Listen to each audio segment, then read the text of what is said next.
ధనుర్మాసం విశిష్టత ఏంటి? ధనుర్మాసము అనేది చాలా ప్రత్యేకమైనది. ఒక ప్రత్యేకమైనటువంటి వ్రతాన్ని గోపికలు ఆచరించారమ్మ. కృష్ణుడు మాకు భర్తగా లభించాలి అని కాత్యాయని అమ్మవారి కోసం వాళ్ళందరూ వ్రతాలు చేశారు. నాయన, విష్ణువుని కొలుస్తావా, శివుణ్ణి కొలుస్తావా, అమ్మవారిని కొలుస్తావా, గణపతిని కొలుస్తావా, సూర్యుడిని కొలుస్తావా, లేకపోతే సుబ్రహ్మణ్య స్వామిని కొలుస్తావా, నువ్వు ఎవరినైనా కొలుచుకో, కానీ మిగతా వాటి మీద విద్వేషం వద్దు.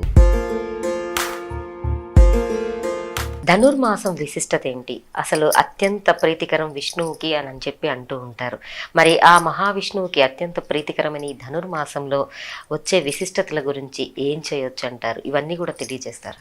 ఈ ధనుర్మాసము అనేది చాలా ప్రత్యేకమైనది. సాధారణంగా మనం అందరం చాంద్రమానం ప్రకారం ఏవైనా కార్యక్రమాలన్నీ చేసుకుంటాం. కానీ ఇది సూర్యుడు ధనురరాశిలోకి ప్రవేశించినప్పుడు వచ్చేటటువంటి పండగ. అంటే సౌరమానానికి సంబంధించినటువంటి క్యాలెండర్.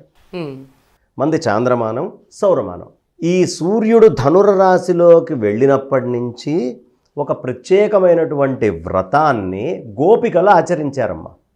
పూర్వం ఏమి చేసేవాళ్ళంటే కాత్యాయని అమ్మవారికి ప్రత్యేకంగా వ్రతం చేసేవారు. కృష్ణుడు మాకు భర్తగా లభించాలి అని కాత్యాయని అమ్మవారి కోసం వాళ్ళందరూ వ్రతాలు చేశారు. సాధారణంగా ఇవాళ రేపు శైవమని, వైష్ణవమని, ఇది విష్ణుమూర్తికి సంబంధించిందే అని, ఇది శివుడికి సంబంధించిందే అని ఇలా కొట్టుకుంటూ ఉండేటువంటి రోజు. కానీ శంకరాచార్యుల వారు ఈ కొట్లాటలన్నీ పోవాలి అనే ఉద్దేశంతో, నాయన, విష్ణువుని కొలుస్తావా, శివుణ్ణి కొలుస్తావా, అమ్మవారిని కొలుస్తావా, గణపతిని కొలుస్తావా, సూర్యుడిని కొలుస్తావా, లేకపోతే సుబ్రహ్మణ్య స్వామిని కొలుస్తావా, నువ్వు ఎవరినైనా కొలుచుకో, కానీ మిగతా వాటి మీద విద్వేషం వద్దు.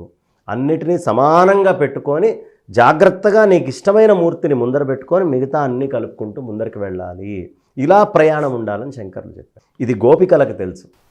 ఈ మధ్యకాలంలో జనాలకు ఇబ్బంది. కానీ వాళ్ళందరూ చేసిన వ్రతం ఏమిటి? కాత్యాయని అమ్మవారి వ్రతం. కాత్యాయని అమ్మవారు అంటే ఎవరు? గౌరే కదా, పరమేశ్వరుడి యొక్క సతి. కాబట్టి ఆ కాత్యాయని అమ్మవారి యొక్క వ్రతాన్ని వాళ్ళు చేయడం వల్ల కృష్ణుణ్ణి వాళ్ళు పొందారు అనేదానికి గుర్తుగా ఈ సంక్రమణం నుంచి చక్కగా ఇల్లంతా ముందే పొద్దున్నే లేచి శుభ్రంగా అంతా పేడతోటి అలుక్కోవడం. అక్కడ కాత్యాయని స్వరూపం కదా అనుగ్రహించింది.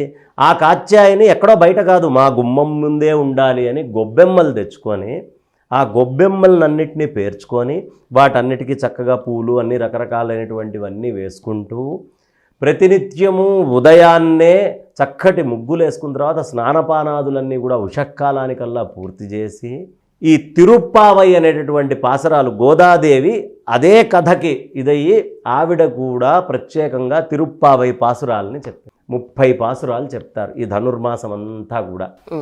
రోజుకొక పాసురం చప్పున ఆవిడ చెప్పుకుంటూ చెప్పుకుంటూ చెప్పుకుంటూ చెప్పుకుంటూ మొత్తము రంగనాథుణ్ణే తలుచుకుంటూ చివరికి ఆయనలో ఐక్యమైపోయింది ఆవిడ.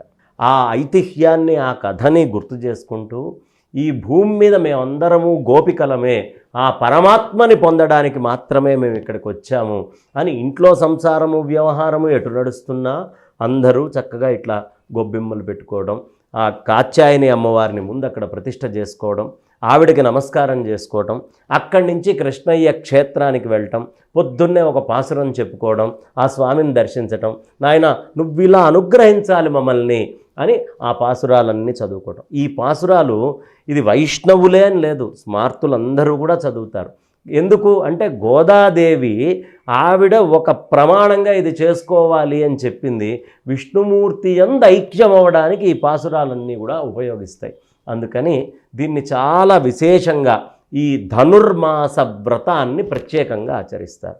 ఈ ధనుర్మాసము ఆడవాళ్ళైనటువంటి వాళ్ళందరూ కూడా ఖచ్చితంగా ఈ గొబ్బెమ్మలు ఇవి పెట్టుకోవాలి. మగవాళ్ళు అనేవాళ్ళు ఎవరు లేరమ్మా, అంతా ఆడవాళ్లే. మగవాడు ఎవడైనా ఉన్నాడు అంటే వాడు కృష్ణ పరమాత్మే, వాడు రంగనాథుడే. కాబట్టి మగవాళ్ళైన వాళ్ళు కూడా పాసురాలు తీసుకొని వెళ్ళి ఆ స్వామి ముందు కూర్చొని ఆ పరమపురుషుడి యొక్క ధ్యానం చేస్తూ చక్కగా ఆ స్వామిని ఈ తిరుప్పావై పాసురాలతోటి కనుక ప్రార్థన చేస్తే ఆ స్వామి అనుగ్రహించి ఈ మనస్సుని ఆయనతోటి ఐక్యం చేసుకుంటాడు. ఈ శరీరము అన్నీ కూడా ఆయనలో ఐక్యమైపోతాయి అని చెప్పడానికి సంకేతంగా మనం చేసుకునేటువంటి అద్భుతమైనటువంటి పండగనే ధనుస్సంక్రమణము అని మనం అంటాం. అంటే అంత విశిష్టమైన మాసం ఇది, చాలా విశేషం. ఈ మాసమే ధనుర్మాసము అనేటటువంటిది నీ లక్ష్యం ఎటుండాలి, నీ ధనస్సు ఎటువైపు సంధించాలి, ఎటువైపు నువ్వు చూడాలి అనే విషయాన్ని మనకి సూచన చేసేటటువంటి మాసం. మరి ఆ కథ కూడా ఏమైనా ఉంటే తెలియజేస్తారు కదా, అదే చెప్పా కదమ్మా, గోదాదేవి ఆవిడ రోజు పూలమాల అన్నీ తీసుకొని ఆవిడకి చాలా ఇష్టమైనటువంటిది అలా వెళ్ళి చక్కగా పాసురాలన్నీ చెప్పుకుంటూ అందరినీ తలుపులు కొట్టి లేపుతూ ప్రతి వాళ్ళని, ఓయ్ నువ్వు లేచావా లేదా, ఇదిగో ఈ తలుపు గొళ్ళెం ఇలా ఉంది, ఆ స్వామివారి యొక్క లీలల్ని ఆయన గొప్పతనాల్ని అన్నిటినీ వర్ణించుకుంటూ అదే తలుచుకుంటూ ఆవిడ ఆయన అయిపోయేటటువంటిది ఏదైతే ఉందో దానినే ప్రత్యేకము ఈ మాసం కింద చెప్తారు. ఈ మాసములో కాత్యాయని అమ్మవారిని, పరమేశ్వరుణ్ణి మర్చిపోకుండా ధ్యానం చేయాలి. ఎవరు కాత్యాయని అమ్మవారిని ధ్యానం చేస్తారో ఈ మాసంలో పెళ్ళైనటువంటి వాళ్ళు చాలా కాలం దాకా వాళ్ళ సౌమాంగల్యము అనేటటువంటిది నిలిచి ఉంటుంది, దీర్ఘ సుమంగలిగా వాళ్ళు ఉంటారు. అదే పెళ్ళి కానటువంటి వాళ్ళకి యోగ్యమైనటువంటి భర్త వస్తాడు. ఇదంతా భౌతికం, కానీ ఇదంతా వదిలిపెడితే సాక్షాత్తు పరమాత్మతోటి కలవడానికి అనుబంధమైనటువంటి మాసము ఈ ధనుర్మాసము. ఇది మార్గశీర్షము పుష్యము మధ్యలో వచ్చేటటువంటి ఒక మహత్తరమైనటువంటి కాలమమ్మ. అంటే మన గొప్పతనం ఏమిటి అంటే ప్రతీదీ మనకి గ్రహాలతోటి అనుబంధమై ఉంటుంది.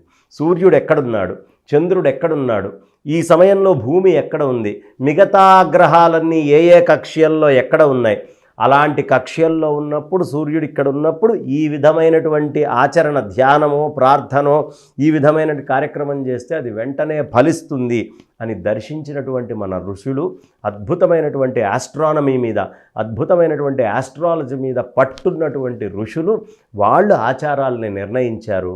ఆ ఆచారాల్లో ఈ ప్రత్యేకత ఏమిటంటే కాత్యాయని అమ్మవారిని తలుచుకోవడం, ఆ వెంకటేశ్వర స్వామో రంగనాథుడో ఆ కృష్ణయ్యో ఆ రామచంద్రమూర్తో వాళ్ళని తలుచుకుంటూ వెళ్ళాలి. అయితే రాముడి దగ్గర కంటే కూడా ఎక్కువ కృష్ణయ్య దగ్గరికి, రంగనాథుడి దగ్గరికి, వెంకటేశ్వర స్వామి దగ్గరికి ప్రత్యేకంగా వెళ్తారు, తరిస్తారు అందరూ ఈ పాసురాలు. అదేవిధంగా అండి మీరు అన్నట్లుగా గౌరీదేవికి మీరు అన్నట్లు కాత్యాయని వ్రతం అనేది ఏ విధంగా చేసుకుంటారో తెలియజేస్తారా? ఈ కాత్యాయని అమ్మవారి యొక్క వ్రతము ఆచరించడానికి ఒక సంకల్పము, దానికి చేసేటటువంటి పూజా విధానము అన్నీ కూడా ప్రత్యేకంగా వాటికి రాయబడి అది ఒక బ్రహ్మగారిని పిలిచి ఒక శుభముహూర్తాన కాత్యాయని వ్రతం కింద చేస్తారు. లేకపోతే కాత్యాయని అమ్మవారి యొక్క క్షేత్రానికి వెళ్ళి ప్రార్థన చేసి ఈ ఆవు పేడ, ఏ పేడ పడితే ఆ పేడ తెచ్చుకోకూడదమ్మా, ఆ ఆవు పేడని మాత్రమే తెచ్చుకొని చక్కటి రంగవల్లులు దిద్ది ఆ రంగవల్లుల్లో ఈవిడ్ని అమ్మవారి కింద పెట్టి దాని చుట్టూ ప్రదక్షిణం చేసుకొని ఆ తర్వాత అది ఎవ్వరినీ తొక్కనీయకుండా అత్యంత పవిత్రంగా కాపాడుకుంటూ అమ్మవారిని ప్రతి అంగిటి ముందు తీసుకొని వచ్చి ప్రతి వీధిలో ప్రతి వాకిట్లో అమ్మవారిని తీసుకొచ్చి ప్రతిష్ఠ చేసి రకరకాలైనటువంటి పూలు పండ్లు అక్షతలతోటి అర్చించి ఆవిడ చుట్టూ ప్రదక్షిణాలు చేసుకొని కొంతమంది పాటలు కూడా పాడుకుంటారు. ఇలా పాడుకుంటూ ఆ ప్రదక్షిణాలు చేసుకుంటూ చేసేటటువంటి వ్రతాన్నే కాత్యాయని వ్రతం అంటారు. దానికంటే ముందు మొదటి రోజు కొద్దిగా పూజా భాగం ఉంటుంది, అది ఏ బ్రహ్మగారిని పిలిచినా చక్కగా చేసి పెడతారు. చాలా చక్కగా తెలియజేశారండి. ధనుర్మాసం అంటే అందరికీ కొద్దిగా తెలిసే అవకాశాలు ఉంటాయి, కానీ ఇంకా కూడా తెలుసుకోవాల్సింది కూడా చాలా ఉంటుంది. మీ మాటల్లో చక్కగా అమ్మవారిని పూజించుకోవాలని చెప్పారు. అలాగే శ్రీకృష్ణ పరమాత్ముని అంశాలను ఏ విధంగా అయితే వారిని అంతగా వారిని ధ్యానించాలో, పెళ్లి కాని వారందరికీ కూడా ఆమె ఎట్లా అయితే గోదాదేవి పూజ చేసుకుని పాసురాలు చదివి ఐక్యం అయిపోయారు, ఇవన్నీ కూడా చక్కగా తెలియజేసిన ధన్యవాదాలు.